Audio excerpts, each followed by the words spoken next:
É importante que falemos aqui de uma pessoa que é a figura principal também neste caso, neste processo, que é a avó materna, que sempre tentou ter a guarda desta criança, que lhe foi sempre recusada, ou seja, foi ignorada, basicamente.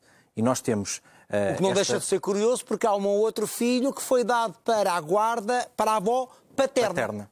Exatamente. E nós falámos com ela, e é, de facto... dói ouvir esta avó falar, porque ela é avó de 10 netos, e diz que lhe falta esta pecinha. Vamos ouvir. Como é que a senhora analisa todo este processo, a retirada da criança, as circunstâncias? Como é que acompanha esta situação? Sei que é o principal apoio da sua filha. Muito mal, porque é uma dor muito grande. É uma dor que eles estão-me a matar lentamente. Não sei como é que ele está. Quando ele aí havia-o agredido, havia-o maltratado. Aí ia sempre às senhoras dizer-lhe: olha como o meu menino está. Quando chegou a ver o seu neto com essas marcas, com essas agressões, dessas agressões, questionava as pessoas da instituição? O que é que eles diziam? Eu, cada vez que lá ia, que via o meu menino agredido, ia logo lá ao escritório. E houve uma vez que eu fui lá e o meu menino tinha a cabeça toda ligada. Ele deixou o no outro dia. E então ele disse assim: ai, o que é que aconteceu ao meu menino? Então o meu menino tem a cabeça aberta. O que é que aconteceu? Vocês não me avisaram? Vocês não disseram nada? Ai, dona Luísa, tome lá calma. E ele disse assim: calma não. Eu estou-me a passar da cabeça, até deixo o meu neto bem, agora vejo o meu neto com uma ferida, a cabeça toda ligada. Ficaram essas marcas? Quando eu fui lá confrontá-las e disse: olha, doutora, então o que é que aconteceu ao meu neto? Ai, dona Luísa, sabe, é que o Luís caiu ali no quintal. Eu não engoli, digo assim: não, caiu no quintal, uma ferida daquele tamanho, que o meu neto tem uma cicatriz para a vida inteira. Diga assim, não. E outra coisa qualquer. Não, dona Luísa, você está a pensar que a gente estamos a mentir? Não estou a pensar, estou a ver mesmo que é mentira. Porque uma cicatriz daquele tamanho, era impossível o meu neto cair assim de bico. Ora, se ele tem uma ferida na cabecinha, mesmo aqui à entrada da cabecinha, aqui está a testa, o meu neto tem ali a cicatriz para a vida inteira. E eu disse: não engulo, eu não engulo essa mentira.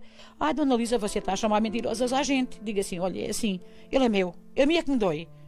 E eu não acredito, mas mais tarde, as coincidências às vezes acontecem, e mais tarde, lá dentro da instituição, ouvi por umas pessoas lá que o meu neto tinha sido agredido por um menino da instituição. Alguma vez colocou a hipótese de ficar com a guarda do seu neto? Eu sempre disse: eu quero o meu neto, dê-me o meu neto, que eu queria o meu neto, eu queria 5 filhos, eu queria o meu netinho, dê-me o meu netinho. E elas sempre enganaram a gente, sempre. A Segurança Social, essas das senhoras da CPJ, sempre a iludirem a gente, que o meu menino vinha para casa: ai, leva a caminha. E a minha filha depois dizia assim: pois claro, tem nada de levar a caminha dele. Então, depois, isso foi ganhado, foi do dinheirinho que eles receberam aqui dele. Foi do dinheirinho que a minha filha não recebeu. Senão, o menino foi para lá com 4 dias, elas receberam o dinheirinho todo do menino. E então a caminha era dele, é lógico. Ora, se fosse para a gente, ele levava a caminha, mas nunca chegou a ir, porque elas andaram sempre a mentir a gente, sempre. Portanto, recusaram sempre que a senhora ficasse com a guarda do seu neto. Sim, porque é assim, eu tenho um filho.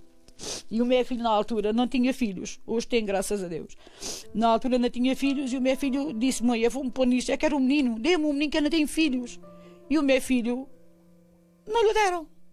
A mim não me deram.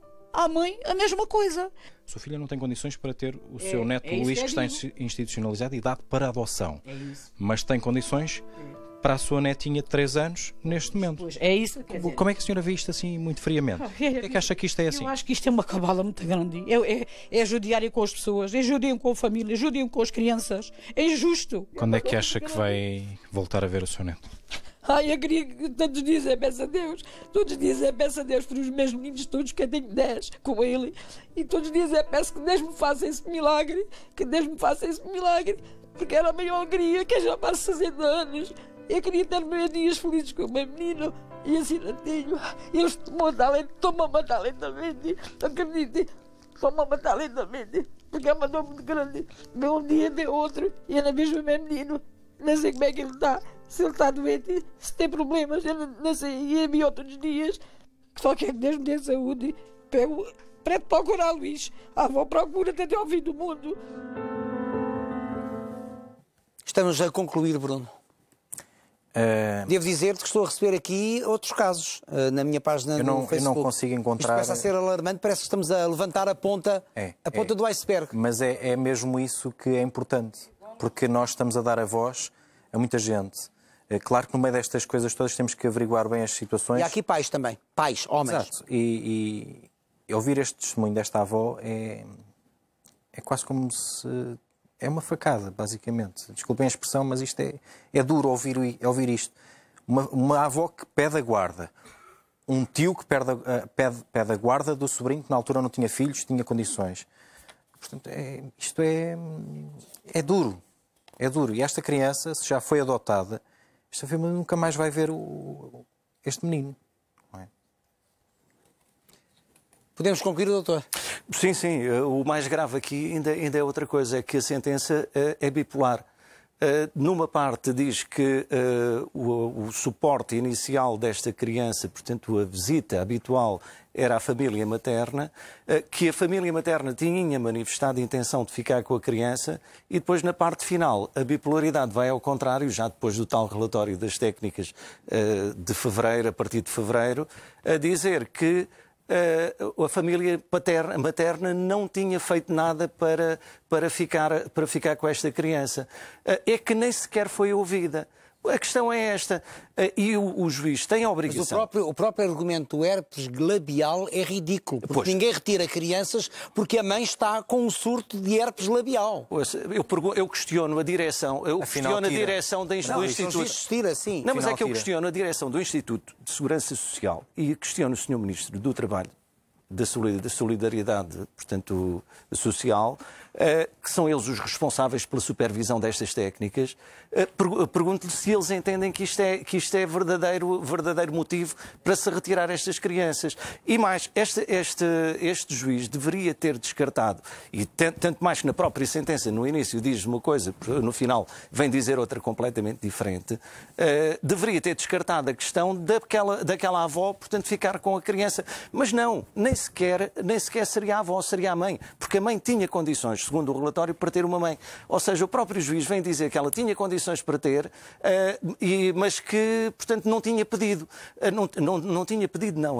Isto ainda é mais grave, e aí passamos para as defesas oficiosas, que esta mãe não teve a oportunidade de fazer expressar, portanto, a sua vontade no processo. Porquê? Porque aqui diz, expressou verbalmente, mas aqui diz que não apresentou alegações, não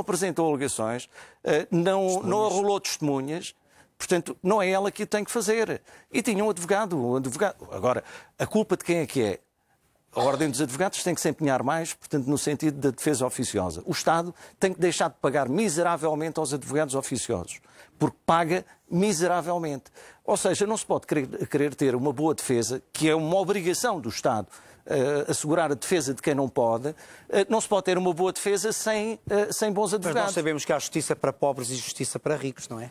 Pois, não, mas a questão é esta. Pois. E há justiça para pessoas, juízes, que se indignam pelo facto de questionarem as suas decisões, que é rápida, e há muitas sentenças, se calhar, portanto, muitas acusações, provavelmente neste tribunal, que estão a aguardar vez para aparecerem, para terem acusação. Senhores, muito obrigado. Eu estou a receber também o contrário, outros comentários que têm a ver com o facto de não valorizarmos aqui o bom trabalho das grandes técnicas, mas isto, meus amigos, é assim mesmo. Quem é profissional tem que ser profissional. Ser profissional é isso mesmo. Nós estamos aqui a denunciar ou a avaliar o mau trabalho que envolve vidas humanas.